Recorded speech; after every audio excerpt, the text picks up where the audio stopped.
ప్రభువైన యేసుక్రీస్తు వారి పరిశుద్ధమైన నామములో మీ అందరికీ నా హృదయపూర్వకమైన వందనాలు. కొద్ది నిమిషాలు దేవుని వాక్యాన్ని ధ్యానం చేద్దాం.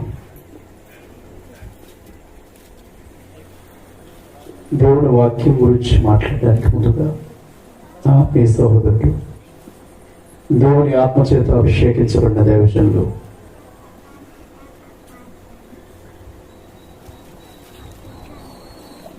రఘు గారికి, నన్ను ఇక్కడికి ఆహ్వానించిన మీ అందరికీ మరొకసారి నా హృదయపూర్వకమైన వందనాలు.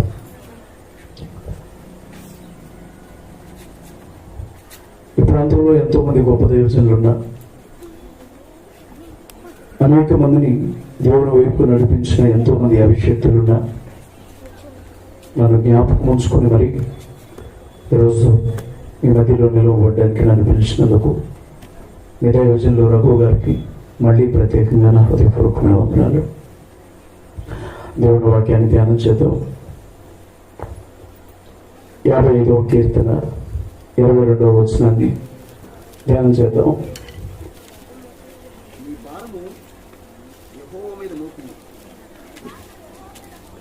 నీ భారము యెహోవా మీద మోపుము, ఆయన నిన్ను ఆదుకొని ఉంచాలన్న. నీ భారము యెహోవా మీద మోపుము, ఆయనే నిన్ను ఆదుకున్నాడు. ఎవడు మోస్తాడమ్మా? ఎవడు మోస్తాడు నీ భారాన్ని? ఎవరికి పట్టింది? ఎవరికి కావాలి? నువ్వేమైపోతే ఎవరికి ఎందుకు? నీ జీవితం ఏమైతే ఎవరికి ఎందుకమ్మా? నువ్వు తింటే ఎందుకు? నువ్వు తినకపోతే ఎందుకు? నువ్వు ఏడిస్తే ఎందుకు? నువ్వు నవ్వితే ఎందుకు? నువ్వు పస్తులుంటే ఎందుకు? నువ్వు పరమాన్నం తింటే ఎందుకు? ఎవరికి కావాలి నీ జీవితం గురించి? ఎవరు పట్టించుకుంటారు నీ జీవితం గురించి? తల్లైనా కడుపున ఉండే బిడ్డ భారాన్ని 9 నెలలు మాత్రమే మోస్తుంది. తండ్రి అయినా పుట్టిన బిడ్డ భారాన్ని ఎవరి కాలం వచ్చే వరకు మాత్రమే మోస్తాడు. భర్త అయినా భార్య భారాన్ని బ్రతుకున్నంత కాలం మాత్రమే మోస్తాడు. ఒక వ్యక్తి భారాన్ని మోయాలంటే ఎంత ప్రేమ ఉండాలి అతని మీద మనకి. ఒక మనిషి భారాన్ని మోయాలంటే ఎంత ప్రేమ ఉండాలి అతనంటే మనకి. నలుగురు ఉండే ఇంట్లో 5వ మనిషి వస్తే ఏమనుకుంటావో తెలుసా? అతను భారం కాదా మనకి? 2 ఉండే ఇంట్లో వేరే వ్యక్తి వస్తే ఏమంటావు? అతను భారం కాదా మనకి? అలాంటిది తల్లి కంటే ఎక్కువగా తండ్రి కంటే బాధ్యత తీసుకొని, అన్నదమ్ముల కంటే ఎక్కువ బంధాన్ని చూపించి భారాన్ని మోయడానికి ఎంత ప్రేమ ఉండాలి మా. ఆ మాట ఉన్న వ్యక్తి సాధారణమైన వ్యక్తి ఏమీ కాదు. అతను ప్రపంచంలో భక్తులందరికీ మాదిరికరమైన జీవితాన్ని వదిలిపెట్టి, భూలోకాన్ని వదిలిపెట్టి సమాధిలో నిద్రిస్తున్నటువంటి వ్యక్తి అతను. దావీదు అతను. ఇజ్రాయెల్ దేశాన్ని పరిపాలించినటువంటి 2వ చక్రవర్తి అతను. సాక్షాత్తు దేవుడైన తండ్రి నాకు ఇష్టమైన మనుష్యుడు అని అతని గురించి సాక్ష్యం ఇచ్చాడు. యేసుక్రీస్తు ప్రభు భూమి మీదకి మానవ అవతారంలో వచ్చినప్పుడు గుడ్డివాడు క్రీస్తు ఏమనిపించాడో తెలుసా? దావీదు కుమారుడా, నన్ను దాటిపోకయా. ఈయన ఎలా పిలిచేవారు తెలుసమ్మా? దావీదు గారు అబ్బాయి అనిపించేవారు. దావీదమ్మ ఆయన. అంత అందగాడు ఎవడు పుట్టాడు భూమి మీద?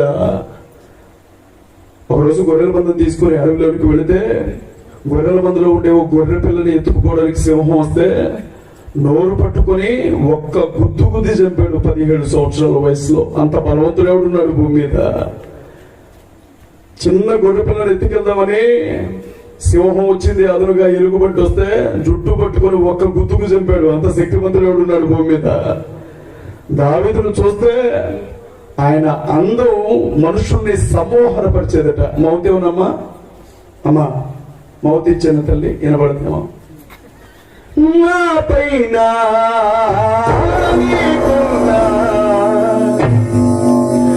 ప్రేమయ్యే నిన్ను నరరుపిగా మర్చిపోవటానికి పట్టదు. నా పేరు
మనిషిని చూస్తూ ఉంటే చూడాలనిపించే అంత అందం దావీదుకి.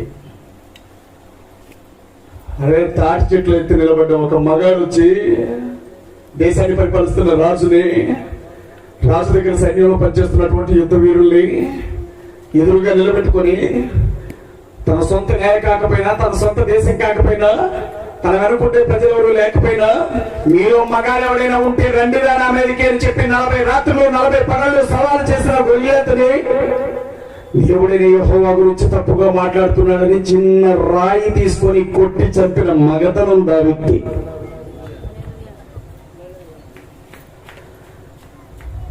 ప్రవక్తల్లో మాదిరికరమైన ప్రవక్త దావీదు.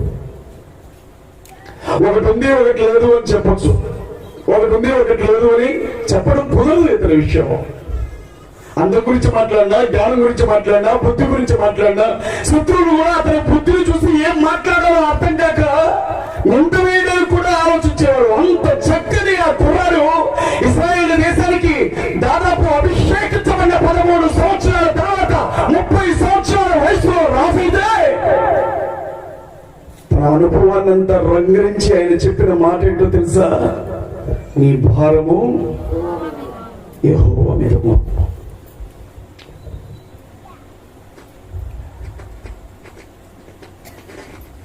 వంద కిలోల బరువు మోసేవాళ్ళు ఉన్నారు, 200 కిలోల బరువు మోసేవాళ్ళు కూడా ఉన్నారు, 300 కిలోల బరువు మోసే మగాళ్ళు కూడా ఉన్నారు, 500 నుంచి 1000 కిలోల బరువును లేపగలిగిన గొప్ప గొప్ప వీరులు కూడా భూమి మీద ఉన్నారు. కానీ జీవితం బరువును మోసిన మగాడు మాత్రం ఎవడు ఈ లోకంలో లేరు. జీవితం బరువును మోసిన ఆడబిడ్డ ఎవరు ఈ లోకంలో లేరు. అందుకే ఆయన ఏమంటాడు తెలుసా? నీ బరువుకుండే భారం అంతా, నీ జీవితానికి సంబంధించిన ఆ బరువు అంతా నీ దేవుడైన యెహోవా మీద మోపు అన్నాడు.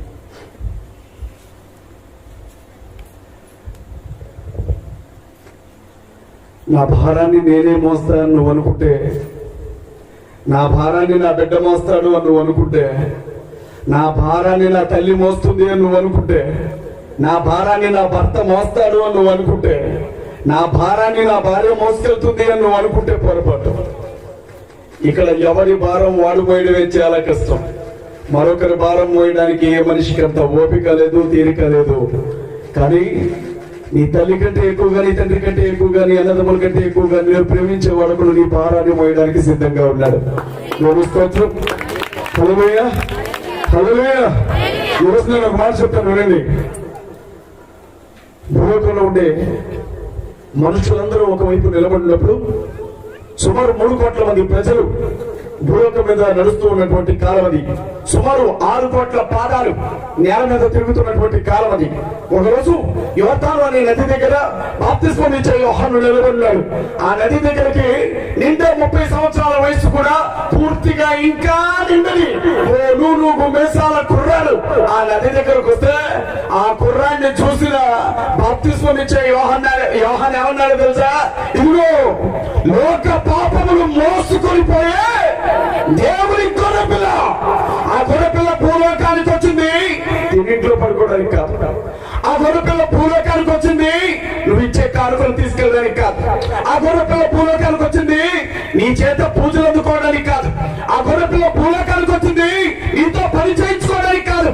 ఆ గొర్రెపిల్ల భూలోకానికి వచ్చింది నీ భారము, నా భారము, మన భారము, యావత్ మానవ జాతి భారాన్ని ఒకసారి నిలబోయడానికి.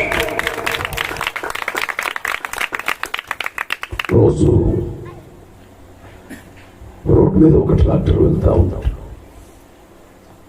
ఆ ట్రాక్టర్ డ్రైవర్ ట్రాక్టర్ తోలుకుంటా వెళ్తా ఉన్నాడు. మధ్యాహ్నం 1 గంట అవుతుంది. ఎర్రటి ఎండ పడుతూ ఉంది ఆకాశం నుంచి.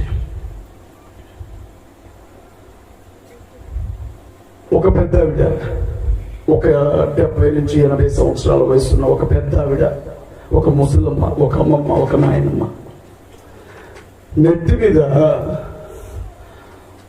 బరువైన ఒక తట్ట పెట్టుకొని వెళ్తా ఉందట. సగదూరం ప్రయాణం చేసి వస్తూ ఉందా తల్లి. ఈ ట్రాక్టర్ తోలుకుంటూ వస్తున్నటువంటి వ్యక్తికి ఆ ఎండలో ట్రాక్టర్ తోలడమే చాలా కష్టంగా ఉంది. కానీ ముసలావిడ ఏం చేస్తుందో తెలుసా? తన శక్తికి మించిన, తన బలానికి మించిన, తన తాహతకు మించిన బరువును నెత్తి మీద పెట్టుకొని మోసుకుంటూ వస్తుంది. అందరూ కఠినలో ఉంటారా? ఏమా అందరూ కఠినమైన మనసు కలిగిన వారు ఉంటారా? ఎవడో ఒక్కడు ఉంటాడు, వాడికి కావాలా అన్ని, వాడికి అన్నీ కావాలా. ఎవరో ఒక ఆవిడ ఉంటుంది, ఆ తల్లికి అన్నీ కావాలా. ట్రాక్టర్ వచ్చేసాడు ఆ ముసలమ్మ దగ్గర. అమ్మ ఎక్కడికి వెళ్తున్నావే? బిడ్డ కల్లూరు వెళ్తున్నా బిడ్డ. మిట్ట మధ్యాహ్నం 1 గంటప్పుడు బయలుదేరావంటే ఏ టైం అయినా వెళ్ళక తప్పదు కవిత. మరి మంచిది, ట్రాక్టర్ ఎక్కుతావా? ఏ ఊరు పోతుంది బిడ్డ? కల్లూరు. నేనేం కూడా పోయేది. సర్లే బిడ్డ, కొడుకులాగా అడిగినావు, ఎక్కకుండా ఎట్లుంటా? ఎక్కింది, ట్రక్లో కూర్చుంది. కొంచెం దూరం వచ్చిన తర్వాత అమ్మ వెనక్కి తిరిగి నోరెలా పెట్టి చూసేట అమ్మాయి. ఆమె ఏం చేస్తుందో తెలుసా? ట్రక్లో కూర్చొని ఆ బుట్ట నెత్తి మీద పెట్టుకొని కూర్చున్నదట. ట్రక్కులో కూర్చున్న తర్వాత కూడా బుట్ట ఎక్కడ పెట్టుకుందట? నెత్తి మీద పెట్టుకున్నదట. ట్రాక్టర్ తోలే ఆయన ఒక నిమిషం ట్రాక్టర్ ఆపాడట. అమ్మ ఏం చేస్తున్నావు నువ్వు అన్నట్ట. నన్ను ఎక్కవన్నావు కానీ నా పుట్టను ఎక్కవనలేదుగా బిడ్డ. ట్రాక్టర్ డ్రైవర్ అన్నట్ట, తిక్కల్దానా, నిన్ను మోసే నా ట్రాక్టరు నీ బుట్టను మోయినందా?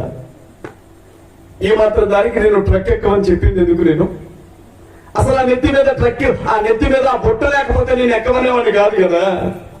నువ్వు ఆ బుట్టను మోసుకుంటూ వస్తా ఉంటేనే ఈ ఎండలో ఎక్కడ సొమ్మసిల్లి కింద పడతావో ఎండ దెబ్బ వెళ్ళిపోను నేను ట్రక్ ఎక్కమంటే. ట్రక్ ఎక్కిన దాన్ని ట్రక్ లో ఒక పక్కన బుట్ట పెట్టుకొని ప్రశాంతంగా నువ్వు కూర్చోడు దానికి. నెత్తి మీద ఆ బుట్ట పెట్టుకున్న కాడికి మాత్రం ట్రక్ ఎక్కడం ఎందుకమ్మా అంటట. అమ్మాటే చూస్తుందట. అప్పుడు డ్రైవర్ అన్నట్ట, నీ నెత్తి మీద ఉన్న బుట్ట నీ నెత్తి మీద పెట్టుకోవాలనుకున్నప్పుడు నువ్వు ట్రక్ ఎక్కకుండా నడుచుకుంటూ వెళ్లే పని. ఎందుకంటే కనీసం గుర్తలు వచ్చినప్పుడు తప్పించుకొని అయినా వెళ్ళే వెసులుబాటు నీకు ఉండేది నడిస్తే. కానీ నువ్వేమెక్కావు? ట్రాక్టర్ ఎక్కావు. ట్రాక్టర్ ఒక్కసారి బ్రేక్ వేస్తే ముందుగా ఎగిరేది ట్రక్కే. ట్రక్ ఒక్కసారి ఎగిరితే ట్రక్తో పాటు ఎగిరేది ఎవరు? నువ్వే. నువ్వు ఎగిరితే నీకంటే ముందు పైకి వెళ్ళేది ఎవరు? బుట్టే. నువ్వు ట్రక్లో పడితే బుట్ట నీ నెత్తి మీద పడింది కదా, తెక్కదా నాన్న. ఈ రోజుకి చాలా మంది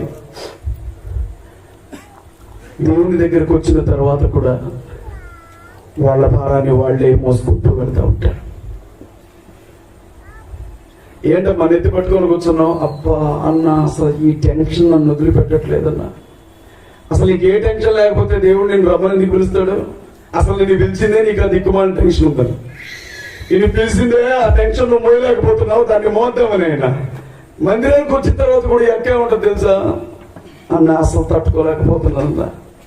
బాగా గుర్తుపెట్టుకోవాల్సిన విషయం ఏదో చెప్తున్నాను ప్రియులారా, దేవుని పిల్లలారా. ఈ రాత్రికాల సమయంలో ఈ మాటలు మీకు తెలిసిన ఒక సేవకుడు చెప్తున్నాడు అనిపిస్తే వీటి బరువు, వీటి విలువ మీకు తెలియదు. కానీ పరిశుద్ధాత్మ దేవుని స్వరం ఈ మనిషిలో నుంచి వినబడుతుంది అనుకుంటే ఈ రోజు మీకు విశ్రాంతిని ఇవ్వడానికి క్రీస్తు సిద్ధంగా ఉన్నాడు. దేవుని స్తోత్రం. హల్లెలూయా, హల్లెలూయా. మంచి కాపరి ఎవరి కాపరి? నా కాపరి, గొప్ప కాపరి,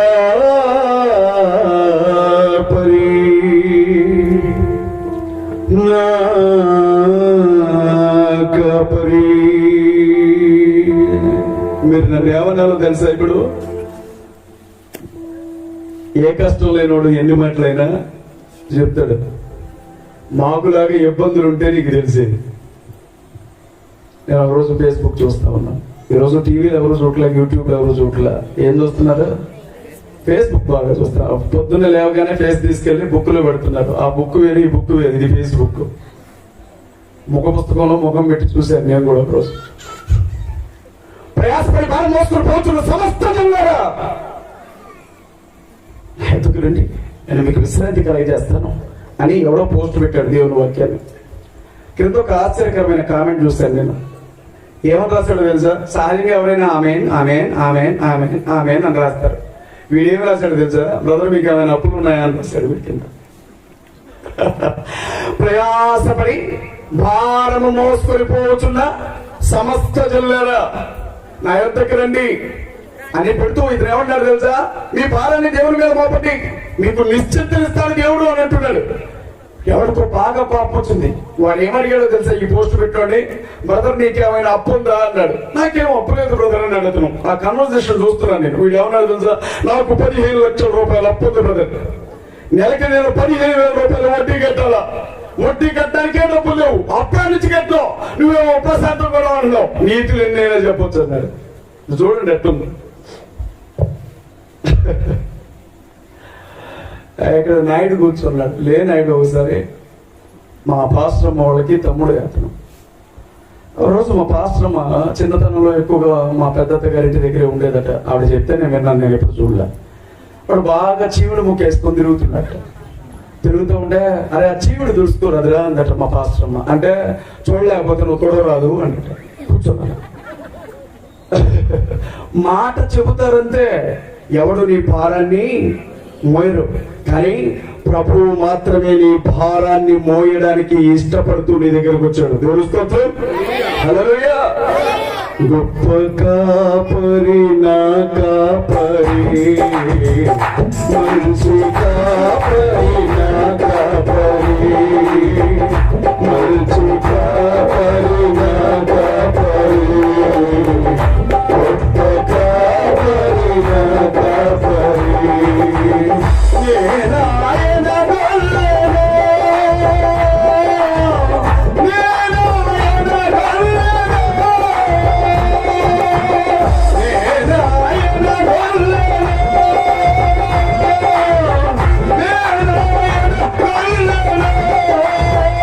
నాకు లేని కరుణను,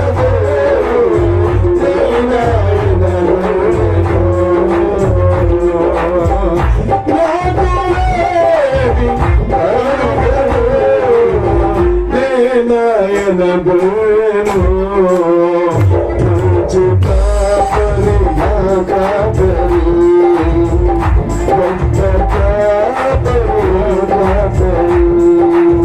మీకు ఒక మాట చెప్తా. నేను రోడ్ల పక్కన గేదెలు కాసుకుంటోని. ఐఏఎస్ చదివిన వాళ్ళు, ఐఏఎస్ పాస్ అయిన వాళ్ళు కలెక్టర్లుగా అపాయింట్ చేస్తారు. చదువుకున్న పిల్లలందరికీ తెలుసు.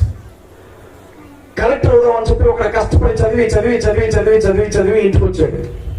ఒకరోజు నేను నన్ను పట్టుకొని, అది తెలియత కూడా కలెక్టర్ కావడం అంత కష్టమా, ఒక్కసారి పాస్ అయిపోవాలంతే అన్న. ఏమనిపించిందాడికి? ఏమనిపించిందాడికి? కోపం వచ్చిందా కదా? రోజుకు 18 గంటలు నెలల తరబడి చదివితేనే తప్ప ఐఏఎస్ పాస్ కావడం అంత తేలికైన విషయం కాదు. మరి వాడు ఎవరిని అడుగుతాడు నేను ఎలా పాస్ కావాలని? ఆల్రెడీ ఆ సివిల్స్ లో ర్యాంక్ కొట్టిన వాడిని అడుగుతాడు. అన్నా నువ్వే బుక్స్ చదివావు, నువ్వు ఎలా గైడెన్స్ తీసుకున్నావు, నువ్వు ఎక్కడ కోచింగ్ తీసుకున్నావు, నువ్వు ఎక్కడ చదువుకున్నావు, నాకు కూడా కొంచెం చెప్పన్నా అని అడుగుతాడు. ఈరోజు మాట్లాడలేదో చెప్తాడు. చెప్పే ప్రతి మాటకి విలువ ఉండదు, కానీ అనుభవంతో చెప్పే మాటను వినాలా, అప్పుడు బాగుపడతావు. దావీదు ఏమన్నాడు తెలుసా? నీ భారమును యెహోవా మీద మోపు. నీకేం తెలుసయ్యా దావీదు? నీకేం తెలుసు? ఇజ్రాయెల్ దేశాన్ని పరిపాలించినటువంటి మహారాజువి. ఆకలితో ఏ రోజైనా ఉన్నావా? పస్తున్నావా? బాగా ఆకలితో ఉంటే తినడానికి ఏమీ దొరకకపోతే కాలం ముద్ద విలువ ఏంటో అప్పుడు అర్థమవుతుంది. వాస్తవం కదా. నేను రాగానే ఫస్ట్ ఇంట్లోకి వెళ్ళాను. మా అత్తగారు కనపడ్డారు. అత్త ఒక ముద్ద అన్నం పెట్టొద్దా అన్నాను. ఎందుకంటే నేను తినలా ఇవాళ, నాకు ఆకలి వస్తుంది. బాగా తినొచ్చుంటే బిర్యానీ ఉంది అల్లుడా అన్న తినుడిగా. నాకు విలువ తెలుసు, అన్నం విలువ, ఎందుకంటే నేను తినలా. అలాగే ఎప్పుడైనా ఒక విషయం గుర్తుపెట్టుకోండి, ఒక మాట ఎవరైనా చెప్పినప్పుడు ఆ మాట చెబుతున్న వ్యక్తి యొక్క పరిస్థితులను బట్టి దాని విలువ పెరుగుతుంది. దావీదంతటి వ్యక్తి ఎవరున్నాడు తెలుసా? మీ దేశాన్ని పరిపాలిస్తున్నటువంటి రాజు నేను, మీ భారం అంతా నా మీద ఏంటి అట్లా. ఆ దేశానికి రాజుగా ఉండి కూడా మీ భారం యెహోవా మీద మోపండి అన్నాడు. రెండో విషయం మీతో చెప్తాను. ఆకలితో పస్తులుంటే తెలిసేది అని అనడానికి లేదు. ఎందుకంటే దావీదులాగా పస్తున్నవాడు ఈ లోకంలో ఎవడు లేడు. ఇంకా రాజుగారికి ఏం కష్టం ఉంటుంది, రాజుగారికి ఏం బాధ ఉంటుంది, రాజుగారికి ఏం ఇబ్బంది ఉంటుంది అని మీరు అనుకుంటున్నారేమో. నేను మీతో ఒక చిన్న మాట చెప్తాను, ఎక్కువసేపు చెప్పను. 15 నిమిషాల్లో నేను వాక్యం కంప్లీట్ చేసుకుని బయలుదేరుతాను. దయచేసి 15 నిమిషాలు నాకు ఇవ్వండి. 15 నిమిషాల వాక్యాన్ని నేను మీకు ఇస్తాను. నేను ఎప్పుడో 3 సంవత్సరాల క్రితమో 4 సంవత్సరాల క్రితమో ఈ కల్లూరు వచ్చాను. 3 ఏళ్ళు అవుతుందా?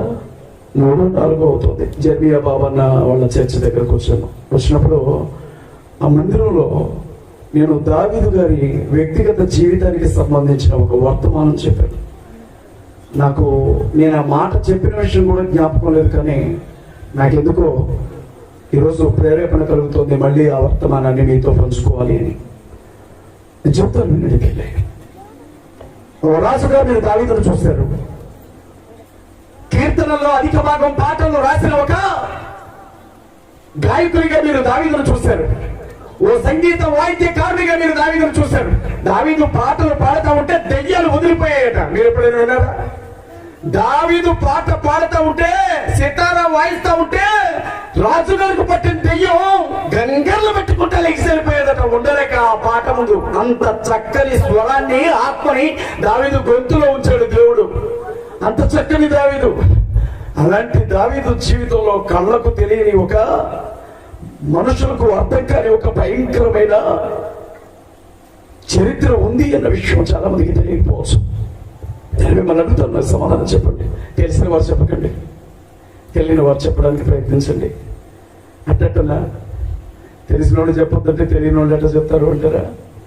దావీదు గారి తండ్రి పేరు యెషీ. మీ అందరికీ తెలుసు. యెషయా కాదు, ఎవరు? యెషీ. బైబిల్ గ్రంథంలో యెషయా అనే 2 వ్యక్తులు ఉంటారు. యెషయా అనే వ్యక్తి ఏమో బైబిల్ గ్రంథంలోనే అతిపెద్ద గ్రంథమైన యెషయా గ్రంథాన్ని రాసిన ప్రవక్త యెషయా. రెండో వ్యక్తి ఏమో యెషయి. ఆ యెషయి అనే రాశాడు. ఈ యెషయిని గురించి కూడా ఏమని రాశాడో తెలుసా? యెషయి మొద్దు నుండి వేరు చిగురు పుడుతుంది అని రాశాడు. యెషయా వేరు, యెషయి వేరు. యెషయి గారు సన్హెద్రిన్ అనే మహాసభకి ప్రధాన యాజకుడిగా ఉన్నాడు. మీ అందరికీ తెలుసు కదా. యెహోవా నా కాపరి, యెహోవా నా కాపరి అని అధిక సార్లు చెప్పిన వ్యక్తి దావీదు. ఎందుకంటే దావీదు గొర్రెలు కాసేవాడు. అవును, ఎంతమంది తెలుసు విషయం? ఏం కాసేవాడు? గొర్రెలు కాసేవాడు. దావీదు వాళ్ళ నాన్నగారేమో యూదా దేశం మొత్తానికి, ఇజ్రాయేల్ దేశంలో ఉండే ప్రజలందరికీ ఉన్న సుప్రీం కోర్టు లాంటి న్యాయ వ్యవస్థలో సీనియర్ జడ్జ్, ప్రధాన యాజకుడు. సుప్రీం కోర్టుకు ప్రధాన జడ్జిగా ఉండే వాళ్ళ అబ్బాయి గొర్రెలు కాసుకుంటాడా? కానీ దావీదు తన గురించి తాను ఎక్కడ చూసినా ఏం చెప్తాడో తెలుసా? తను కాసిన గొర్రెల గురించి, తను ఎక్కి దిగిన కొండల గురించి, తను తిరిగిన అడవుల గురించి, తను పడ్డ కష్టాల గురించి, తను ఏడ్చిన ఏడుపు గురించి, తన దుఃఖం గురించి, తన మోసం చేసిన మనుషుల గురించి, తన కన్నీటి గురించి పదే పదే మాట్లాడతాడు. ఎందుకు తెలుసా? దావీదు గొర్రెల కాపరి. ఓ గొర్రెను మోసుకుంటూ అడవి నుంచి ఇంటికి రావడానికి ఎంత కష్టం ఉంటుందో దావీదుకు బాగా తెలుసు. ఒక కాపరి మాత్రమే కాపరితనం గురించి మాట్లాడగలడు. బరువును మోసేవాడు మాత్రమే బరువు యొక్క విలువని గ్రహించగలడు. దావీదు గొర్రెలు కాసుకుంటూ బ్రతికాడు. నేను చాలా సందర్భాల్లో చెప్పాను, ఇదేదో పెద్ద అత్యద్భుతమైనటువంటి ఆశ్చర్యకరమైన మర్మం అని నేను చెప్పను, కానీ మన జీవితాలకు ఉపయోగపడుతుందేమో చూడండి. దావీదు గారి తండ్రి యెష్షయి, అయినా దావీదు గొర్రెలు కాశాడు. దావీదు గారి తండ్రి కోట్లకు పడగలెత్తిన మనిషి. ఇప్పుడు కాదు, యేసుక్రీస్తు ప్రభు పుట్టడానికి కొన్ని వందల సంవత్సరాల ముందే ఇశ్రాయేలు దేశంలో రాజుగారి కుటుంబంతో పోటీగా ఆస్తులు కలిగిన వ్యక్తి యెష్షయి. అలాంటి యెష్షయి గారి కడుపులో పుట్టినటువంటి వ్యక్తి దావీదు. దావీదు గారి తల్లి పేరు నుసావేత్. నుసావేతమ్మ ఆమె పేరు. ఆమె మోయాబీయురాలు. ఈ మోయాబీయులు ఎవరో మీకు తెలుసు. ఒకవేళ తెలియకపోతే వచ్చిన ఇంట్రడక్షన్ చెప్తాను. అబ్రహాము శారాతో పాటుగా లోతు అనే ఒక కుర్రాడు వచ్చాడు అని మీకు తెలుసు. ఆ లోతుకు వివాహం జరిగింది. అతనికి 2 ఆడపిల్లలు ఉండేవాళ్ళు. ఒకరోజు అబ్రహాం గారి గొర్రెల కాపర్లకి లోతు గొర్రెల కాపర్లకి మధ్య గొడవ జరిగింది. గొడవ జరిగినప్పుడు అబ్రహాము లోతుని పిలిపించి, నీ పశువుల కాపర్లు నా పశువుల కాపర్లు గొడవ పెట్టుకుంటున్నారు, ఇన్ని రోజులు మనం కలుస్తున్నాం, ఈ బంధువు ఎలాగే ఉండాలంటే నువ్వు ఒక దిక్కుకు వెళ్ళు, నేను ఒక దిక్కును ఉంటాను అన్నాడు. అన్నప్పుడు లోతు, నీతో పాటే ఉంటా, మా వాళ్ళకి బుద్ధి చెప్తా అనకుండా నేను సొదొమ గొమొర్రాలకు వెళ్ళిపోతాను అని వెళ్ళిపోయాడు. వెళ్ళిపోయిన తర్వాత సొదొమ గొమొర్రా అనే ప్రాంతంలో భయంకరమైన వ్యభిచారం జరిగేది. సహజంగా దేవుని సృష్టిలో స్త్రీ కోసం పురుషుడు, పురుషుడు కోసం స్త్రీ, భార్యాభర్తల బంధం మాత్రమే ఉంది. అంతకు మించింది ఏదైనా అపవాదు నుండి వచ్చింది. అయితే ఆ సొదొమ గొమొర్రా అనే పట్టణాలు, హైదరాబాద్ సికింద్రాబాద్ లాగా అవి జంట నగరాలు. సొదొమ గొమొర్రా ఆ పట్టణాల్లో భయంకరమైన పాపం జరిగేది. పాపం అంటే జాగ్రత్తగా వెళ్ళిందమ్మా, చాలా మందికి ఇప్పటికీ క్లారిటీ లేని మాట. పాపం పాపం పాపం పాపం అంటే ఏంటంటే, దేవుడు అజయ్ ఆ మైక్ తీసుకెళ్ళి నీ బైబిల్ పక్కన పెట్టు అన్నాడు. అజయ్ ఈ మైక్ తీసుకెళ్ళి ఆ బైబిల్ పక్కన పెట్టు అన్నాడు. నేనేం చేయాలి ఇప్పుడు? మైక్ తీసుకొచ్చి బైబిల్ పక్కన పెట్టాలి. నేను పెట్టలే, చేత్తోనే పట్టుకుంటున్నాను. దీన్నే పాపం అంటే దేవుడు ఏదైనా ఒక పని చేయమని చెప్తే దానిని చేయకపోవడమే పాపం. అజయ్ ఆ మైక్ నువ్వు ముట్టుకోవద్దు అన్నాడు. చూశాను మైక్ తీసుకున్నాను. దేవుడు ముట్టుకోవద్దన్నదాన్ని నేను ముట్టుకున్నాను కనుక ఇదే పాపం. అంటే సార్వభౌమాధికారం కలిగిన దేవుడు ఏదైనా ఒక పని చేయమంటే చేయాలి, వద్దంటే ఆగాలి. దేవుడు చెప్పినటువంటి మాట కాదని ఇష్టానుసారంగా బ్రతికిన ప్రజలు ఉన్న పట్టణాలు సొదొమ గొమొర్రా. ఆడవాళ్లతో ఆడవాళ్ళు, మగవాళ్లతో మగవాళ్ళు, ఆడ మగ జంతువులతో భయంకరమైన నీచమైన లైంగిక ప్రవృత్తి కలిగి జంతువులు బతికేట్లుగా బతికాడు. మగవాళ్ళను చూస్తే పాడు చేసేవాళ్ళు. చాలా సార్లు దేవుని సన్నిధిలోనికి దేవదూతలు మొరపెట్టారు. మీరు అనుకుంటున్నారా ప్రతి గ్రామముల గురించి దేవునికి మొరపెట్టడానికి అక్కడ దేవదూతలు ఉంటారు అన్న విషయాన్ని మీరు గుర్తుంచుకోండి. ఆ గ్రామంలో, ఆ 2 గ్రామాల్లో ఉండే జనాలందరూ భయంకరమైన పాపం చేసిన వారే, ఒక్క లోతు కుటుంబం తప్ప. కానీ దేవుడు అబ్రహాం దగ్గరకు వచ్చినప్పుడు ఏమంటాడో తెలుసా? సొదొమ గొమొర్రా పట్టణాల గురించి నా యొద్దకు చేరిన మొర చాలా గొప్పది, అది నిజమో కాదో చూడాలని నేను దిగొచ్చాను అంటాడు. మొరపెట్టింది దేవుడు. ఆ మొర చూసిన తర్వాత దేవుడికి నిర్ణయం తీసుకున్నాడు. ఇది వాస్తవమే, ఈ పట్టణాలు భయంకరమైన పట్టణాలు, ఇవి భూమి మీద ఉండడానికి వీల్లేదు, ఇది తగలబెట్టండి అని చెప్పాడు. ఆకాశం నుంచి వర్షం కురిసినట్లుగా అడ్డి గంధకాలు కురిసి ఆ 2 పట్టణాలు తగలబెట్టాయి. ఈనాటి వరకు అక్కడ బుగ్గి తప్ప పచ్చని మొక్కలేదు. ఆ రోజు అక్కడి నుంచి దేవుడు ఒక కుటుంబాన్ని తెప్పించాడు. ఆ కుటుంబమే లోతు కుటుంబం. ఆ లోతు కుటుంబంలో లోతు భార్య వెనక్కి తిరిగి ఉప్పుస్తంభం అయిపోయింది. 2 కూతుర్లు వెంట పెట్టుకుని ఇతరు మాత్రం ఊరు దాటాడు. దాటిన తరువాత చాలా మంది నన్ను అడిగిన ప్రశ్న, అమ్మా ఒకసారి చూడండి నా వైపు, చెట్టెక్కిన పుట్టి చెక్కయ్య గురించి 2 నిమిషాలు చెప్పినా నన్ను ఎవడు కొట్టాడు ఇక్కడ, కొడతారా? 12 సంవత్సరాలు రక్తస్రావంతో బాధపడిన ఓ ఆడబిడ్డ గురించి 4 మాటలు చెప్పి వెళ్ళిపోయినా మీ పాస్టర్ గారు నన్ను ఏమీ అనడు, మనసులో బాధపడతాడు కొంచెం. కానీ మీకు నేను చాలా విలువైన విషయాలు చెప్తున్నాను. ఈ ప్రపంచంలో నాకు తెలిసి విలువైనవి 2. 1 కాలం, 2 ప్రాణం. ఇవి పోవడమే తప్ప తిరిగి రావడం ఉండదు, దేవుడు అనుకుంటే తప్ప. అలాంటి కాలాన్ని వృధా చేసుకోవద్దు, జాగ్రత్త. అబ్రహాం కాలం కంటే ముందుగా నోవా కాలంలో భూమి మీదకి జలప్రలయం వచ్చిందా లేదా? ఆ సమయంలో వాడలో ఉండేవాళ్ళు తప్ప అందరూ చచ్చిపోయారు. లోతు కూతురు ఏమనుకున్నారంటే, మా తాతగారి కాలంలో జలప్రలయం వచ్చినప్పుడు అందరూ చచ్చిపోయారు కదా, ఇప్పుడు అగ్ని కురిసింది కదా, ఇలాగే భూమి మీద ఉండే మగాళ్ళందరూ చచ్చిపోయారేమో అనుకున్నారు లోతు కూతురు. అనుకొని తల్లి ఎలాగో ఉప్పు స్తంభం అయింది, వేరే మగాళ్ళు లేరు, నా తండ్రి మాత్రమే ఉన్నాడని అతనికి ద్రాక్షారసం తాగించి తండ్రితోనే తప్పు చేశారు. అలా తప్పు చేసినప్పుడు లోతు పెద్ద కూతురుకు పుట్టిన కొడుకే మోయాబు. ఆ దేశంలో పుట్టిన ఆడబిడ్డే నుసావేతు. ఆ నుసావేతే దావీదు తల్లి. అది దేవుని చేత శపించబడిన పట్టణం. ఆ విషయం మీకు చెప్పడానికే ఈ విషయాలన్నీ చెప్పుకుంటూ వచ్చాను. మోయాబీయులను పెళ్లి చేస్తున్నాడు. అయితే మోషే రాసిచ్చిన ధర్మశాస్త్రం ప్రకారంగా దేవుని పిల్లలు కేవలం దేవుని పిల్లలను మాత్రమే పెళ్లి చేసుకోవాలి. మనసు పారేసుకుంటున్నారేమో, అయ్యా సంసోనుకు పట్టిన గతే పడుతుంది, జాగ్రత్త. నా మనసు నాలో లేదు, అది ఆనానికే తిరుగుతుంది, వైఫై తిరిగినట్టు అంటూ ఉంటారు చాలా మంది. జాగ్రత్త. దేవుని పిల్లలు చేసుకోవాల్సింది దేవుని పిల్లల్ని మాత్రమే. కాదు కూడదని గిరి దాటి బయటికి వెళ్ళావో నీ గతి సంసోను గతి అవుతుంది, జాగ్రత్త. దిలీలా నీ జీవితంలోనికి రావడం చాలా తేలిక. మళ్ళీ ఆమె ఎవరు ఏనెవరు అన్నది టైం లేదు.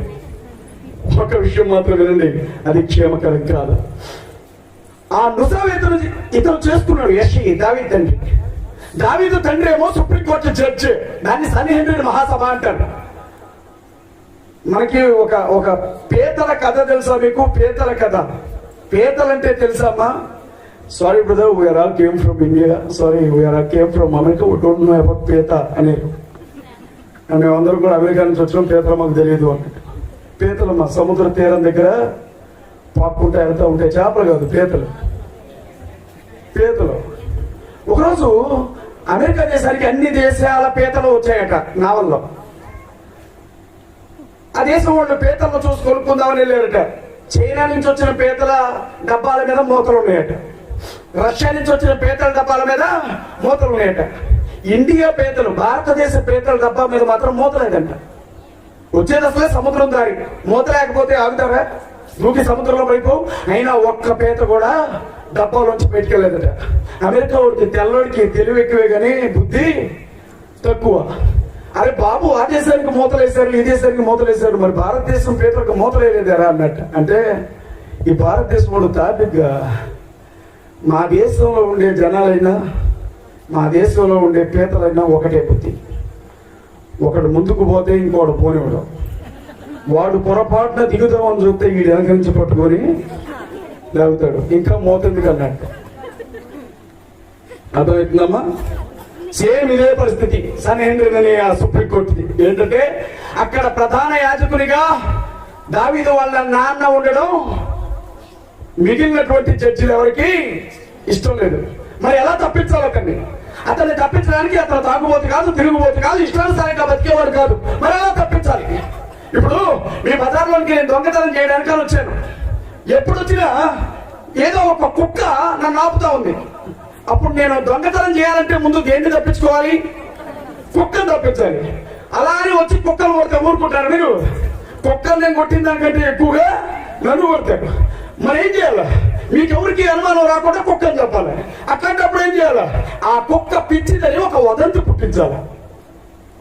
ఆ కుక్క పిచ్చిది అని ఎప్పుడైతే చెబుతామో జనాలు అప్పుడు చంపినా కూడా ఏమంటారు? అంత తెలివి కలిగిన వాళ్ళు ఈ చర్చిలు. వీళ్ళు ఏం చేస్తున్నారు తెలుసా? ఆ మెయిన్ చర్చిని తొలగించాలంటే ఏదో ఒక అవకాశం రావాలా. ఆ అవకాశం కోసం ఎదురు చూస్తూ ఉండగా నుసావేతు గారి విషయం దొరికింది వాళ్ళకి. దేవుని పిల్లలు దేవుని పిల్లలనే చేసుకోవాలి. ఎట్టి పరిస్థితుల్లో వేరే దేశానికి సంబంధించిన వారిని, వేరే జాతుల వారిని చేసుకోకూడదు. అలా చేసుకుంటే ధర్మశాస్త్రబద్ధమైన ఏ పదవిలో ఉండడానికి వీలు లేదు. దొరికింది అవకాశం. వీళ్ళు ఒకటే మాట అడిగారు యెషయిని కూర్చోబెట్టి, బాబు యెషయి నువ్వు మంచోడివే కాదను, కానీ మీ ఆవిడ నుసావేతు మోయాబు దేశం, ఆమె దేవుని బిడ్డ కాదు, నువ్వు ఎలా పెళ్లి చేసుకున్నావు? ఆమెకి విడాకులు ఉన్నాయి, లేకపోతే నీ పదవిలో నుంచన్నా దిగిపోవాలి. ఈ విడాకులకి ఆయన పదవికి లింక్ ఉంది. ఆమెకి విడాకులు ఇస్తేనే అతని జీవితంలో నుంచి ఒక అన్య జాతి బిడ్డ బయటికి వెళ్ళిపోతేనే ఇతర పదవిలో ఉండొచ్చు. విడాకులు ఇవ్వకపోతే మాత్రం పదవి పోద్ది. ఏం చేయాలో అర్థం కాల. ఇంటికి వెళ్ళిపోయాడు తినేగా, రోజు పొగ పెడుతున్నారు. ఇంటికి వెళ్ళాడు తినేగా. వెళ్ళి వాళ్ళ ఆవిడ దగ్గరికి వచ్చి నా పరిస్థితి ఇది తల్లి, ఏం చేయమంటావని అడిగాడు వాళ్ళ ఆవిడ్ని. మీరైతే ఏమంటారమ్మా? వంటగదిలో ఉన్న గిన్నెలన్నీ పగిలిపోతే నా పదవి పోయేలాగుందా, నేను వదిలిపెడతానమ్మా అంటే ఊరుకుంటారమ్మా? మీ దాకెందుకు, మా పాస్టర్ అమ్మని అనమనండి, వదులుకుంటానని. మీ అందరి ముందు ఇక్కడ దండం పెట్టి అందరికీ కాళ్ళు పట్టుకొని వెళ్ళిపోతున్నాయి. ఎక్కడి నుంచి వదులుకుంటారమ్మా? ఆడపిల్లలు వదులుకుంటారా? సుప్రీంకోర్టు ప్రధాన న్యాయమూర్తి భార్య అప్పటి వరకు ఎంత గౌరవించబడి ఉంటుంది.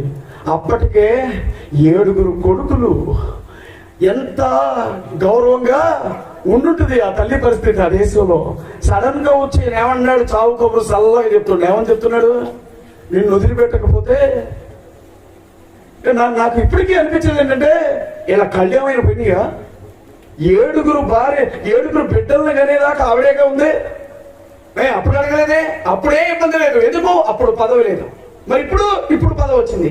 ఇప్పుడేం కావాలా? మాకు పదవి కావాలా? నువ్వెవరితో అయినా ఉండు. మరి ఇప్పుడు ఎందుకు మా ఆవిడ వదిలిపెట్టమన్నావు? ధర్మశాస్త్రం అలా చెబుతుంది కాబట్టి పదవులు హక్కునే అవకాశం. నువ్వు ఎలాగో భార్యను వదలవు, మా ఆవిడే నా ప్రాణం అన్నావో పదవులు వదిలి. ఆవిడ లేదు ఈవిడ లేదు అన్నావో, మా ఆవిడ ఈవిడ మా ఆవిడే అనుకుంటే పదవిలో కూర్చో. ఏం చేయాలి అర్థం కదా. చక్కగా వెళ్ళి చెప్పాడు. ఆ తల్లి ఏముందో తెలుసా? ఏముందో తెలుసమ్మా? ఊహించగలరా? నువ్వు క్షేమంగా ఉండు, నేను నీకు విడాకులు ఇస్తాను, పరిత్యాగ పత్రిక అని చెప్పింది. ఆ తల్లి కోసం ఒకసారి చప్పట్లు కొడదామా? నా పైన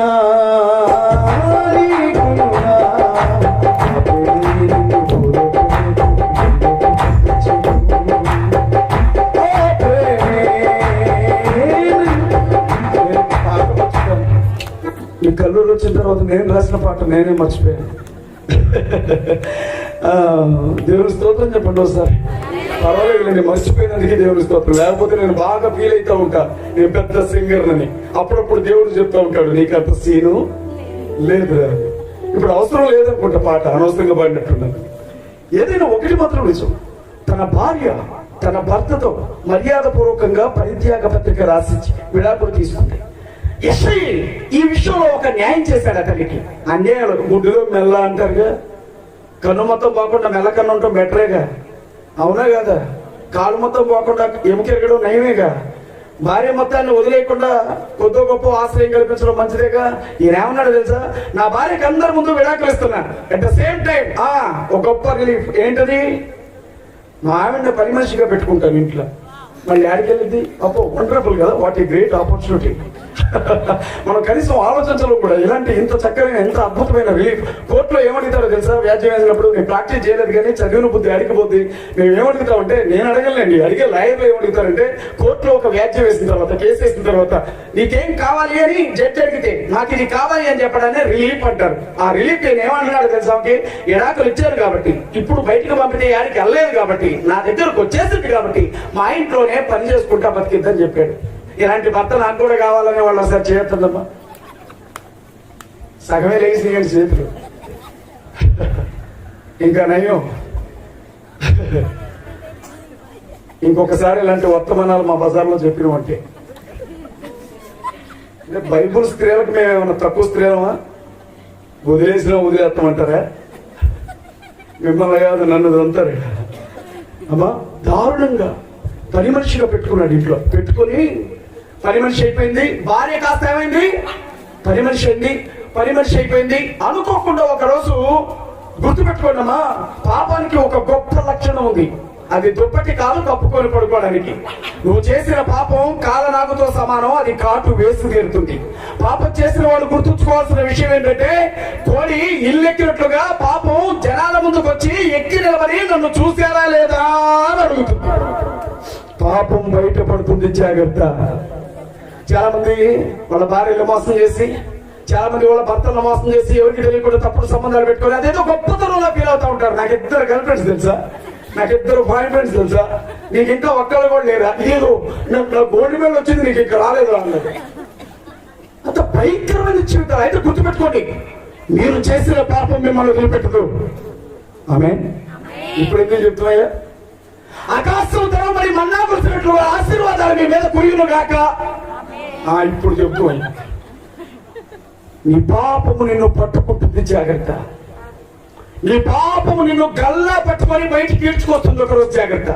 4 గోడల మధ్య నువ్వు చేసిన నీ పాపమే నీ గల్లా పట్టుకొని నలుగురు మధ్యలోకి లాక్కొస్తుంది, జాగ్రత్త. ఆ రోజు నువ్వు జనాల మధ్యకు వచ్చి నిలబడితే నీ పరువు పోతుంది, మర్యాద పోతుంది, గౌరవం పోతుంది, చివరికి కుక్క చావు చేస్తావు, జాగ్రత్త.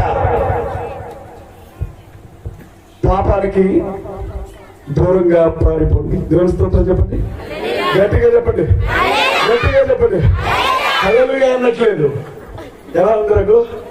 ఎలవయ్యా, ఎలవయ్యో, ఎలవయ్యా.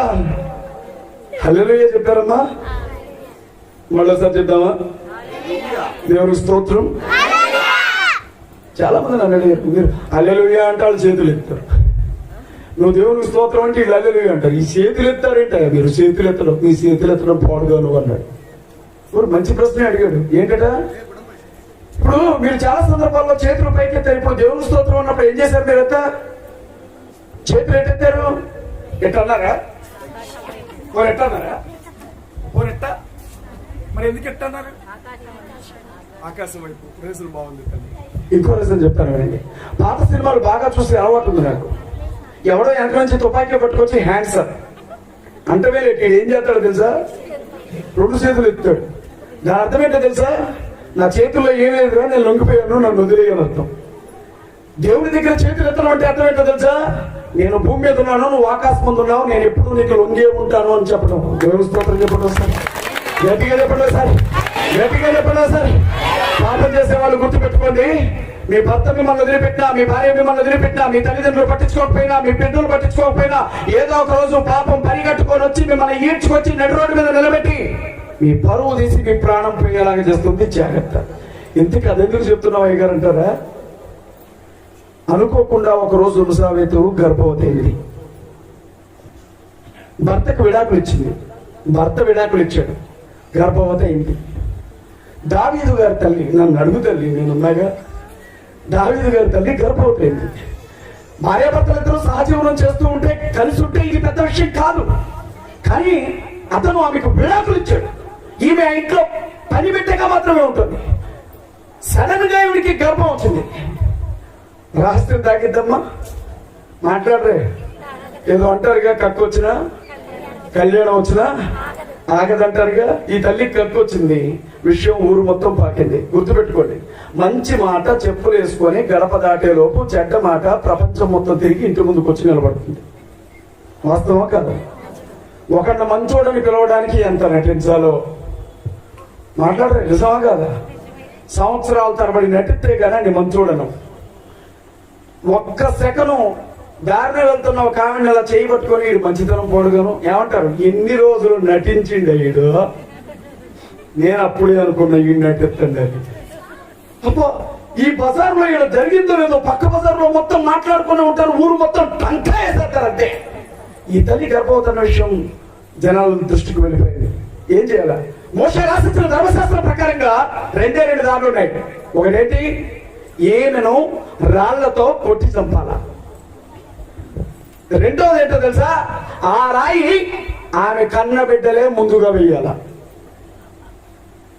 మనకు కూడా ఎట్లా అవకాశం ఉంటే బాగుండేది కదా. ఊర్లో రాళ్లే దొరికేకు, వాస్తవం కదా. ట్రక్కులు దోలుచుకున్నాడు. ఏంటయి? రాళ్ళు. ఎందుకంటే మన పాపాల సంఖ్య ఎలా ఉంటుంది, మరి ఏం చేయాలో అర్థం కాని పరిస్థితి. మీకు అనిపిస్తా ఉందా ఇంతకీ తల్లికి గర్భం ఎలా వచ్చింది అని? అనిపించిద్దా? అనిపించదా? మీకు తెలుసమ్మా, ఆ తల్లి దగ్గరికి వెళ్ళారు, నువ్వు గర్భవతి అయ్యావు, నీకు గర్భం ఎలా వచ్చిందో చెప్పు అని అడిగారు. ఆ తల్లి నోరు తెరవల. ఏం చేయాలో అర్థం కాని పరిస్థితి. కొడుకులు ఏమో కత్తులు పట్టుకొని తిరుగుతున్నారు. ఎవరి కోసం? మా తల్లి మా పరువుని తీసింది, మా తల్లిని చంపాలా. కత్తులు పట్టుకుని తిరుగుతున్నారు. సుప్రీంకోర్టులో పనిచేసే ఈయన జడ్జి పదవి అయితే ఉంది, కానీ పరువు ఇప్పుడు లేదు. ఏం జరిగిందో నుజావేతికి మాత్రమే కాదు, వాళ్ళ ఆయనకు కూడా తెలుసు. ఎందుకంటే ఎవరు ఎంటలేని ఒక రోజు విడాకులు ఇచ్చిన తన భార్య మీద అత్యాచారం చేసింది ఈ యెషయా. ఆమె భర్తనే ఆమెను లోపరుచుకుంది. ఆమె భర్త ద్వారానే ఆమెకి గర్భం వచ్చింది. ఇప్పుడు చెప్పండి, ఆడపిల్లల నోట మాట ఆగుతుందా? కానీ ఈ తల్లి ఎన్ని నిందలు, ఎన్ని అవమానాలు, ఎన్ని కష్టాలు పడ్డా తన భర్త వల్లే గర్భం వచ్చిందన్న మాట మాత్రం బయటికి చెప్పలా. ఈ కేసు విచారణకి సుప్రీంకోర్టు న్యాయమూర్తి అయిన యెషయా దగ్గరికి వచ్చింది. చూడండి, జడ్జి సీట్ లో కూర్చున్నాడే పాపం చేస్తున్నాడు. ఎదురుగా దోషలాగా నిలబడ్డ వ్యక్తికి అసలు ఏ పాపం తెలియదు. పోనీ కొడుకుల కన్నా చెప్పుంటే బాగుండేది. మీ అమ్మ మంచిదిరా, మీ అమ్మ ఎవరితోనో పాపం చేయాలా, ఆ తల్లి నాతో కలిస్తేనే గర్భం వచ్చింది అని చెప్పున్నా బాగుండేది.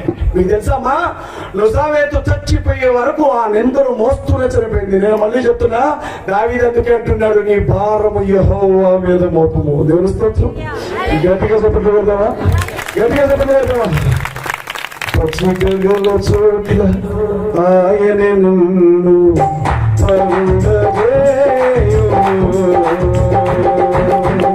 పచ్చిగల చోట్ల ఆయనే నన్ను శాంతికరమైన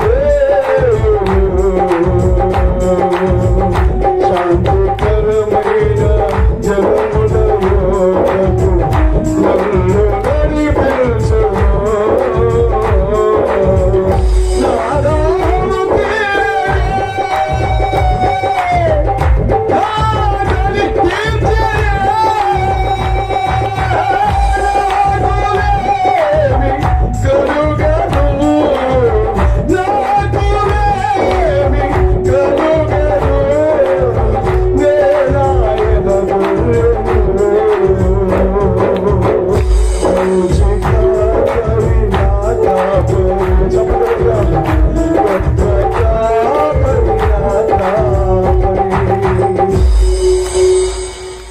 ఇప్పటివరకు స్త్రీలతో మాట్లాడాను, కొంచెం సేపు మా మగజాతితో మాట్లాడుతాను. సుప్రీంకోర్టు జడ్జిగా ఉన్న స్థలంలో ఒకవేళ నువ్వు నేనే ఉంటే జరిగిన తప్పును ఒప్పుకునేవారమా? నేను ఒప్పుకునేవాడినేనయ్యా అని మనస్ఫూర్తిగా అనుకునేవారు. చెయ్యెత్తడానికి 1 సెకండ్ ముందు అది అబద్ధమైతే ఎత్తించేయబడుతుంది, జాగ్రత్త. నేను నిజంగా ఒప్పుకునేవాడిని. ఆ రోజు నా పరువు పోయినా పర్వాలేదు, నా భార్య పరువును కాపాడేవాడిని అనుకునేవారు. చేయొద్దండి. అందుకాదు మమ్మల్ని మహానుభావులు అనేది. మేము మామూలు కాదు. మీరంటే ప్రాణం అని చెప్తే నమ్మి మోసపోతారు. మా ప్రాణం ఏడుంటుందో మాకు మాత్రమే తెలుసు. ప్రాణం పోయే పరిస్థితి వచ్చిన విషయం చెప్పట్లే ఈ మహానుభావుడు. ఏం చేశాడో తెలుసా?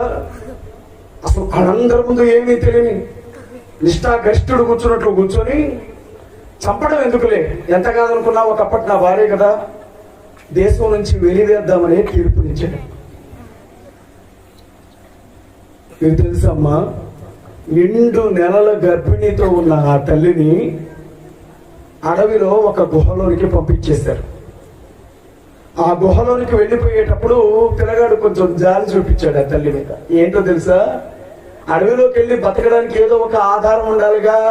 ఒక 100 గొర్రెలు నేను ఆ తల్లికి బతుకు తెరువు కోసం ఇస్తున్నాను అని చెప్పి ఆ 100 గొర్రెలను నుజావేతికి ఇచ్చి అడవిలోనికి పంపించేశారు. పురుడు పోసిన వాళ్ళు లేరు, బొడ్డు కోసిన వాళ్ళు లేరు, బిడ్డని పెంచిన వాళ్ళు లేరు, ముద్దు ఆడిన వాళ్ళు లేరు. ఒక్కటే. మీకు తెలుసో తెలీదమ్మా, మాతృదేవోభవ అంటారు ముందు, తర్వాతే పితృదేవోభవ అంటారు, ఆ తర్వాతే ఆచార్య దేవోభవ అంటారు. ఎందుకు తెలుసమ్మా? ఇప్పుడంటే అన్ని సిజేరియన్లు అయిపోయినాయి, కానీ ఒకప్పుడు ప్రసవం ద్వారా మాత్రమే బిడ్డల్ని కనేవారు ఆడపిల్లలు. బిడ్డను కనేటప్పుడట 18 ఎముకలు ఒకేసారి కట్ట కట్ట కట్ట అని ఇరిగితే ఎంత నొప్పి వస్తుందో బిడ్డ బయటకు వచ్చేటప్పుడు తల్లికి అంత నొప్పి వస్తుందట. బిడ్డకేమో అది జన్మ, తల్లికి మాత్రం పునర్జన్మట. అందుకే అమ్మా నీకు వందనం తల్లి, నువ్వే దేవుడితో సమానం అంటారు. తీసుకుని అడవిలో వదిలిపెట్టాడమ్మా. వదిలిపెడితే కనీసం ఆ తల్లి ఎంత గుణవంతురాలో చూడండి. నాకు ఎప్పుడు ఆశ్చర్యం అనిపించింది, ఆ తల్లి పేరు బైబిల్ గ్రంథంలో రాయబడలేదు. ఆ తల్లి ఎంత గుణవంతురాలో, ఎంత శీలవంతురాలో, ఎంత బుద్ధిమంతురాలు అంటే ఒక్క రోజు కూడా తన కొడుకులతో కనీసం ఆ విషయాన్ని చెప్పాలని ప్రయత్నించింది. ఈ కాలపు స్త్రీలు ఆమె వైపు చూసినప్పుడు ఆమె ఎవరెస్ట్ శిఖరం మీద నిలబడుతుందేమో. మహాతల్లి అడవిలోనే బతికింది. మీకు తెలుసా, పురుడు పోయడానికి కనీసం ఎవరు లేకుండానే ఆ తల్లి ఒక మగబిడ్డని కంది.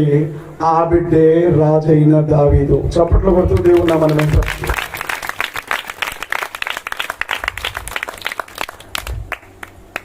బిడ్డని కన్న తర్వాత నా భార్య ఇక్కడే ఉంది. పెద్ద ఆపరేషన్ చేసి బిడ్డ తీస్తారు. మీ దగ్గరకు వచ్చినప్పుడు బిడ్డలు లేరని ఏడ్చేవాడిని కదా. ఇప్పుడు నేను ఏడాను, మీరు ఏడవుతారు. ఎందుకంటే నాకు బిడ్డని ఇచ్చాడు దేవుడు. పెద్ద ఆపరేషన్ చేసేటప్పుడు హాస్పిటల్లో కడుపు కోసారట ఆ తల్లికి. కడుపు కోసి బిడ్డను బయటికి తీసి బిడ్డను చూపించారట. చూపించి ఆ బిడ్డని ఉమ్మ నీరు తాగిందనో మరి కారణం ఏంటో నాకు పెద్దగా గుర్తులేదు, కానీ బాక్స్ లో పెట్టాలని చెప్పారు 4 రోజులు. ఆమె దగ్గరికి వెళ్ళినప్పుడల్లా బిడ్డ దగ్గరికి వెళ్ళొచ్చావా, బిడ్డ దగ్గరికి వెళ్ళొచ్చావా? నేను చెప్తా ఉన్నమ్మా, తల్లి కంటే గొప్ప ప్రేమ ఈ సృష్టిలో ఎతికినా ఎక్కడ దొరకదో. తల్లిదండ్రుల కంటే ఎక్కువ ప్రేమ, అలాంటి తల్లిని మనకిచ్చిన మన యేసు ప్రేమ కంటే గొప్ప ప్రేమ అసలు ఈ సృష్టి అవతల కూడా దొరకడం. ఆ తల్లి బిడ్డను ఎత్తుకున్న దిక్కులేదు. మీకు తెలుసా, ఆ పురిటి నొప్పులతోనే కన్నా మైలతోనే బిడ్డను ఎత్తుకుందట ఆ తల్లి. నాకు అనిపించింది ఒకసారి, అత్తమామలు లేకపోతే ఎంత కష్టమో, అమ్మ నాన్నలు లేకపోతే ఎంత కష్టమో. చాలా మంది పిల్లలు తొందరపడి లవ్ మ్యారేజ్లు చేసుకుంటారు.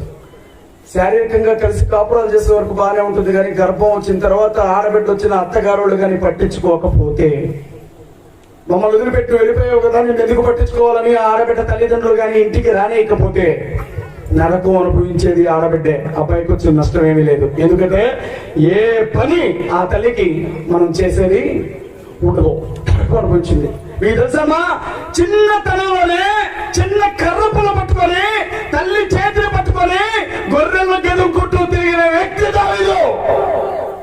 దావీదుకు తండ్రి ప్రేమ తెలియదు, దావీదు కన్నదమ్ముల ప్రేమ తెలియదు. దావీదు ఒక వేశ్య కొడుకులాగా జనాలు చూశారు. దావీదును దేనికి పనికిరాని వాడిగా జనాలు చూశారు. దావీదు అన్నలు దావీదుని ఇంటికి పిలిచి విషం పెట్టారు చెప్పడానికి దావీదుని.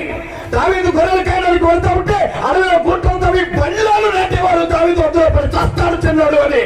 వాడు బతుకుంటే మాకు నింద, వాడు చావాలి అని వాళ్ళు చేసే ప్రయత్నం తప్ప చేయని ప్రయత్నం లేదు. అంత భారం అనుభవించిన దావీదు తల్లి వైపు చూసిన ప్రతిసారి తల్లి అనేదట, మీ నాన్నకు నువ్వు భారం కావచ్చు, నీ 7 అన్నలకు నువ్వు భారం కావచ్చు. 7 6 మీరేడంటే నేను 6 నేను 6 మీరు 7 ఎందుకంటే బైబిల్లో 2 చోట్ల, ఒక చోట 7 అని మరొక చోట 6 అని రాయబడింది. సంఖ్య ఎంతైనా నేను ఒక మాట మాత్రం నమ్ముతా, సొంత అన్నలకు అతను భారం అయ్యాడు.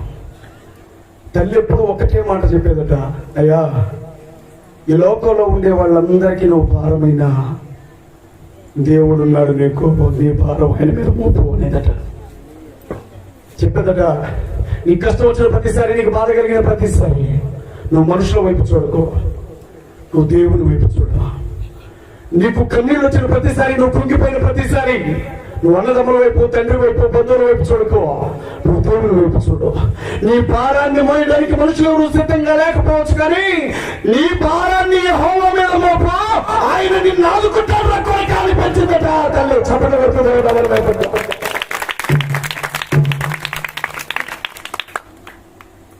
ఇప్పుడు చెప్పండి, దావీదు కంటే ఎక్కువ తెలుసా ఒక జీవితం బరువు మనకి? తెలుసా? కట్టుకున్న భర్త ప్రతిరోజు బంగారం బంగారం అని పిలిచే భర్త ఇంటికి వచ్చి పేరు పెట్టి పిలిస్తేనే భార్య ముఖం చాంతాడవుతుంది. రోజు ఏమనేవాడివి? బంగారమా? ఇప్పుడు ఏంటి పేరా? అయిపోయిందిలే నాకు ఎప్పుడో తెలుసు, ఇది అయిపోతుందని నాకు ఎప్పుడో తెలుసు. తగ్గిపోయింది, నాకు అర్థం కావట్లేదు. ఏంటి నీ మాటల్లోనే నాకు అర్థమైపోయింది. మరి అలాంటిది అడవిలో గుహలో పెరిగిన దావీదు ఈ మాట అనడం న్యాయం కదా? ఎన్నిసార్లు తోడేళ్లు దావీదును చంపాలని చూసాయో, ఎన్నిసార్లు సింహాలు దావీదును చంపాలని చూసాయో. మీరు గుర్తుపెట్టుకున్నారా? ఈ మాట మీకు ఎప్పుడైనా గుర్తొచ్చిందా? ఆవరింతలు చేసేవాళ్ళు మొత్తం నిద్రమాడానికే కొంచెం కూర్చున్న నిద్ర మొత్తం బ్యాచ్ అంతా దేవుడికి స్తోత్రం చెప్పండి, హల్లెలూయా. మీరు వింటున్నారని నేను ఫీల్ కాదు, నేను బాగా చెప్పిందని మీరు ఫీల్ కాదు. ఇట్లే సభ అయిపోయిందంట, మా అయ్యగారే చెప్పిండు అనుకుంటా. అందరూ రోడ్డు మీద నడిచిపోతున్నారు అమ్మలక్కలందరూ.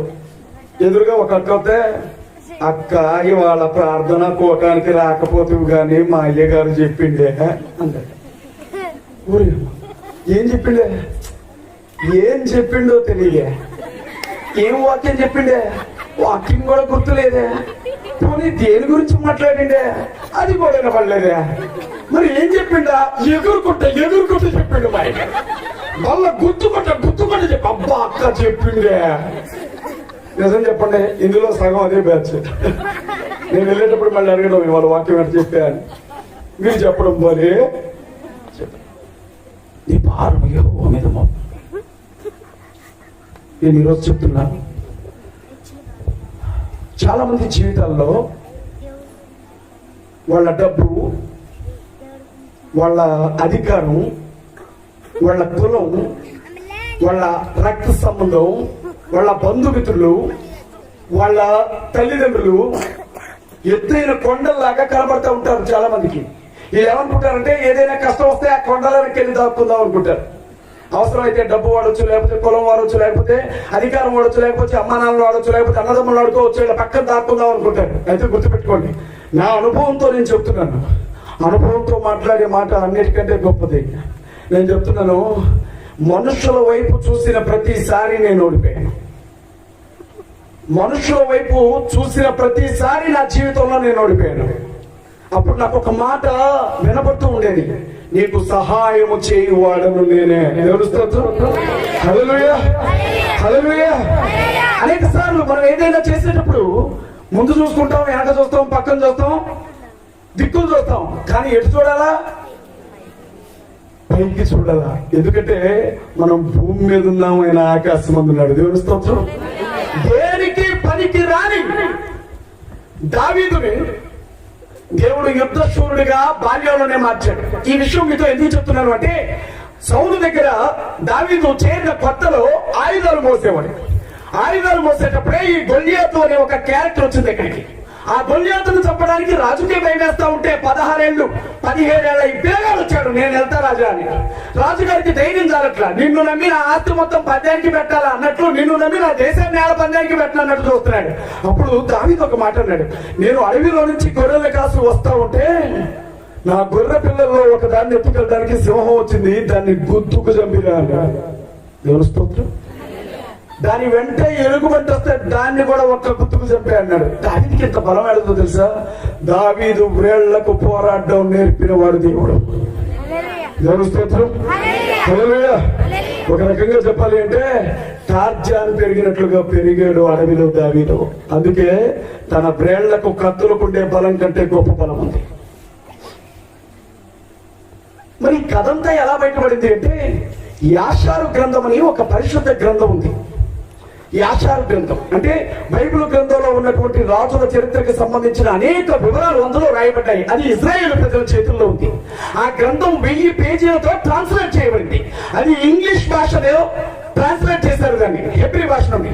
అది ప్రపంచం మొత్తం తిరుగుతూ భారతదేశానికి వచ్చింది. ప్రస్తుతం అది సూర్యాపేటలో ఉంది. ఆ గ్రంథాన్ని ట్రాన్స్లేట్ చేసిన వారికి భయంకరమైన శిక్ష ఉంటుంది. అది రహస్యంగా తిరుగుతున్న గ్రంథం. ఆ గ్రంథంలో రాయబడింది ఈ చరిత్ర అంతా. దేవుని స్తోత్రం చెప్తాం ఒకసారి, గట్టిగా చెప్పండి ఒకసారి. తండ్రికి నచ్చలా, అన్నలకి నచ్చలా, ఎవరికి నచ్చలా. కానీ ఒక రోజు ఏమైందో తెలుసా? దేవునికి సౌలు నచ్చలా, దావీదు నచ్చాడు. దేవుని స్తోత్రం చెప్పండి సార్, చప్పట్లు పెట్టడం సార్. దేవునికి మీకు ఒక విషయం చెప్తున్నాను వినండి. సౌలు రాజు కావాలని దేవుడు అనుకోలే. ఎవరు కోరుకున్నారు? మనుషులు కోరుకున్నారు. సౌలు మాకు రాజు కావాలి అని, అతని ఎత్తును చూసి, లావును చూసి, అందాన్ని చూసి. కానీ దేవుడు దావీదు నాకు రాజుగా ఉండాలి అని నిర్ణయం తీసుకున్నాడు. మీరు గుర్తుపెట్టుకోవాల్సిన విషయం ఏంటంటే, రఘు ఒకటన్నా, మనుషుల సాయం ఉన్నా లేకపోయినా దేవుడు నిన్ను నిలబెట్టుకున్నాడు. ఈ పరిచర్య ముందుకు పెడుతుంది. సేవ చేయడానికి దేవుని పిలిపే ఉండాల్సిన అవసరంలా, డబ్బుంటే చాలు. సేవ చేయడానికి దేవుని పిలిపే ఉండాల్సిన అవసరంలా, అయ్యే పాస్టర్ అయితే చాలు. సేవ చేయడానికి ఆత్మాభిషేకమే ఉండాల్సిన అవసరంలా, యూట్యూబ్లో ఫేస్బుక్లో 100 రకాల వర్తమానాలు ఇది చెప్పే తిరుగుంటే చాలు. కానీ గుర్తుపెట్టుకోండి, యథార్థత కలిగిన పరిచర్య చేయాలంటే మాత్రం దేవుని పిలుపు ఉండాలా. దేవుని స్తోత్రం. హల్లెలూయా, హల్లెలూయా. దేవుడు తను పిలిచిన వారిని తన కనుగుడ్డుతో సమానంగా చూస్తాడు. ఎవరైనా తన బిడ్డ మీద చెయ్యి వేయడం అంటే యెహోవా దేవుని కంటిని తాకడమే. అది చాలా ప్రమాదం. దేవుని స్తోత్రం. హల్లెలూయా. సౌలు ఎప్పుడు దేవునికి దూరంగానే బ్రతికాడు, దావీదు ఎప్పుడు దేవునికి దగ్గరగానే బ్రతికాడు. ఒకరోజు సమూయేలు అనే ప్రవక్తను పిలిచి, 2 నిమిషాలు, నాకు దావీదు రాజుగా కావాలి, వెళ్ళి అభిషేకించు అన్నాడు. సౌలు మామూలుడు కాదు, దేవునితోనే ఒక సలహా చెప్పాడు దేవునికి. ఏంటో తెలుసా? మధ్యలో ఈ సమూయేలు అనే క్యారెక్టర్ ఏంటండి అని చూడకండి, ఆయన ప్రవక్త. ఎవరైనా ప్రవక్త. నేను దేవుని సేవలోనికి రావడానికి ముందు 4 సంవత్సరాలు ఆంధ్రప్రదేశ్ రాష్ట్రాన్ని పరిపాలించిన ముఖ్యమంత్రి కిరణ్ కుమార్ రెడ్డితో పాటు స్పోక్స్ పర్సన్ గా పనిచేశాను, అధికార ప్రతినిధిగా పనిచేశాను గవర్నమెంట్. ముఖ్యమంత్రి గారు ఏదైనా చెప్పాలంటే ప్రెస్ మీట్ పెట్టి ఆయన వచ్చి చెప్పడం, మేము చెప్పాలి. మేము ఒక 15 మంది బ్యాచ్ ఉండే, మాలో ఎవరైనా ఒకళ్ళు ముఖ్యమంత్రి తీసుకున్న నిర్ణయాలు మీడియాకి చెప్పేవాళ్ళం. మేము వాళ్ళకి అధికార ప్రతినిధులు, అంటే వాళ్ళు మాట్లాడే మాటలకు మేము వక్తలు, వీటినే ప్రవక్తలు అంటారు. అంటే దేవుడు ఏదైనా ఒక నిర్ణయం తీసుకుంటే అది మనుషులకు చెప్పేవాడు ప్రవక్త. దేవుని గొంతుతో నుంచి వచ్చే మాటలు మనుషులకు చాలా వేసేవాడు ప్రవక్త. ఆ ప్రవక్తే రాజుని అభిషేకించేవాడు. ఆ రోజు దేవుడు దావీదును రాజుగా అభిషేకించడానికి వెళ్ళమన్నాడు. కానీ ప్రవక్త ఏమన్నాడు తెలుసా? సౌలుకి తెలిస్తే చంపేస్తాడు, నేను పోను అన్నాడు. దేవుడు ఏమన్నాడు తెలుసా? ఒక ఎత్తును బలివ్వడానికి వెళ్ళినట్లుగా వేషం వేసుకొని వెళ్ళు అన్నాడు. అందరినీ యెషయి కుటుంబాన్ని రమ్మన్నాడు. లోపల నుంచి తైలం పట్టుకున్నాడు రెడీగా. ఈ రోజు నేను అభిషేకించిన రోజు కదా, తైలం పట్టుకున్నాడు కొమ్మలో రెడీగా తైలం. యెషయి, నీ కొడుకుల్లో ఒకరిని నేను అభిషేకించాలా, దేవుడు పంపించాడు, కానీ ఈ కొడుకులను రమ్మను అంటే అందరిలో ఎత్తు లావు ఎక్కువ బలం ఉన్నవాడిని పిలిచాడు. కొడుకు, పెద్ద కొడుకు వచ్చాడు. సమూయేలు అతను చూడగానే దేవుడు అభిషేకించమన్నది వీడేనేమో, ఇంతలా ఉన్నాడు, ఇంత ఎత్తున్నాడు, ఇంత బాగున్నాడు అనుకున్నాడు. దేవా ఈడేనా అని అడిగాడు. దేవుడు అన్నాడు, వాడు కాదు. దేవుడి స్తోత్రం. 2వ కొడుకు వచ్చాడు, అయ్యా కనీసం వీడా, వీడు కూడా కాదన్నాడు దేవుడు. 3వ కొడుకు వచ్చాడు, వాడు కూడా బాగానే ఉన్నాడు, పోనీ ఈడా. దేవుడు అన్నాడు, మనుష్యులు పై రూపాన్ని చూస్తారు, అందం, ఎంత ఎత్తున్నాడు, ఎంతలా ఉన్నాడు, ఎలా మాట్లాడుతున్నాడు, ఏ అవతారంలో ఉన్నాడు, ఏ డ్రెస్ వేసాడు, ఏంటి కదా అని చూస్తారు. కానీ దేవుడు అంతరంగాన్ని చూసేవాడు. దేవుడు స్తోత్రం. వరుసకు వచ్చినారు కొడుకులందరూ కూడా, ఈడు కాదు, ఈడు కాదు, ఈడు కాదు అన్నాడు దేవుడు. ఇసుకొచ్చేసింది సమూయేలుకి. చివరిన యెషయి ఒక మాట అడిగాడు, ఈళ్ళైనా ఇంకెవడైనా ఉందా నీకు? దేవుడి స్తోత్రం. హల్లెలూయా. మూలకు తలరాయి, ఏది? నిషేధించబడిన రాయి, నిషేధించబడిన రాయి, పట్టణానికదే మూలరాయి, ఎన్నిక లేని నన్ను ఎన్నుకొనిన రాజునా రాజునా యేసు. దేవుని స్తోత్రం. యేసుక్రీస్తు ప్రభువుని గురించి బైబిల్లో ఏముందో తెలుసా? కట్టువారు తృణీకరించిన రాయి, మూలకు తల రాయి ఆయన. యెషయి కొడుకులు, యెషయి దేశంలో ఉండే ప్రజలు తృణీకరించిన దావీదు ఇప్పుడు అడవిలో నుంచి రావాలి. కబురు వెళ్ళిపోయింది. దావీదు వచ్చాడు, అన్నదమ్ములందరూ చూస్తున్నారు, వీడు వేసి సంతానం, వీడు వచ్చాడే, మా నాన్న మాకు మాత్రమే నాన్న, వీడి కాదుగా, వీడు వచ్చాడే అన్నట్టు చూస్తుంటే సమూయేలు యెషయి వైపు చూసేట. చూస్తే యెషయి సమూయేలుని లోపలికి తీసుకుని వెళ్ళి, వాడు వేసే కొడుకు కాదయ్యా, నా బిడ్డ అని సాక్ష్యం చెప్పాడట ఆ ప్రవక్తకి. ఆ బిడ్డను చూడగానే దేవుడు అన్నట, నా హృదయము కోరుకున్నది ఇతన్నే, ఇతను నా ఇష్టానుసారుడైన మనుషుడు. అన్నట.